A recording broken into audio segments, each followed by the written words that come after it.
எல்லோருக்கும் வணக்கம். Welcome to SK cine update. இந்த பதிவில் நம்ம என்ன பார்க்க போறோம் அப்படின்னு பாத்தீங்கன்னா, டைரக்டர் நெல்சன் இயக்கத்துல நம்ம சூப்பர் ஸ்டார் ரஜினிகாந்த் அவர்கள் நடிச்சு லாஸ்டா தியேட்டர்ல வெளிவந்து மாபெரும் வெற்றி பெற்ற மூவி ஜெயிலர். இந்த படத்துடைய மாபெரும் வெற்றிக்கு அப்புறமா நம்ம நெல்சன் என்னதான் பண்ண போறாரு அப்படின்றது ஒரு மிகப்பெரிய எதிர்பார்ப்பு. ஆனா என்ன பொறுத்த வரைக்கும் அந்த ஜெயிலர் படம் இந்த அளவுக்கு ஒரு மிகப்பெரிய வெற்றி பெற்றுச்சுன்னா அதுக்கு முக்கியமான ஒரு காரணம் படத்துடைய music director rock star Anirudh மட்டும்தான். அனிருத் இல்லாம நீங்க அந்த படத்தை கண்டிப்பா பார்க்கவே முடியாது. ரொம்பவே ஒரு மொக்க படம் தான் அந்த ஜெயிலர்.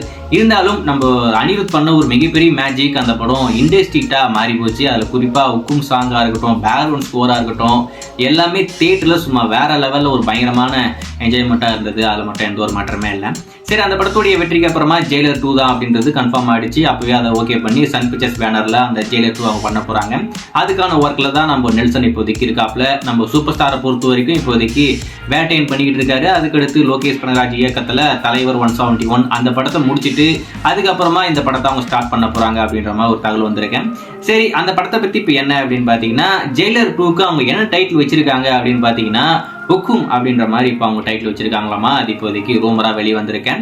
ஜெயிலர் 2 அப்படின்ற மாதிரி வைக்காம நம்ம ஹுக்கும் அப்படின்னு சொல்லிட்டு அந்த படத்துக்கு டைட்டில் வச்சிடலாம் அப்படின்னு சொல்லிட்டு ஜெயிலர் 2க்கு இப்போதைக்கு ஹுக்கும், இந்த ஜெயிலர் படத்துல மிகப்பெரிய வரவேற்பு கிடைச்ச ஹுக்கும் பாடலுடைய வரிய இந்த படத்துக்கு தலைப்பா வச்சிருக்காங்க. ஸோ வெயிட் பண்ணி பார்ப்போம் இது எப்போ ஆஃபீஸில் கன்ஃபார்ம் ஆகுது அப்படின்னு சொல்லிட்டு. இப்போதைக்கு ஸ்கிரிப்ட் ஒர்க்கில் நம்ம நெல்சன் இருக்காப்ல.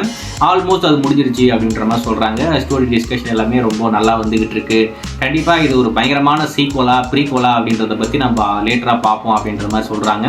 ஆனால் என்னை பொறுத்த வரைக்கும் இது சீக்வலாக இருக்கிறதுக்கு வாய்ப்புகளே கிடையாது. மேபி ப்ரீக்வலாக இருக்கிறதுக்கு நிறையவே வாய்ப்பு இருக்குது. அதாவது ஜெயிலருக்கு முன்னாடி என்ன நடந்தது அப்படின்ற விஷயத்த அவங்க படமாக பண்ண நிறைய வாய்ப்பு இருக்குது. ஸோ வெயிட் பண்ணி பார்ப்போம் அது எப்போ ஆஃபீஸில் கன்ஃபார்ம் ஆகுது அப்படின்னு சொல்லிட்டேன்.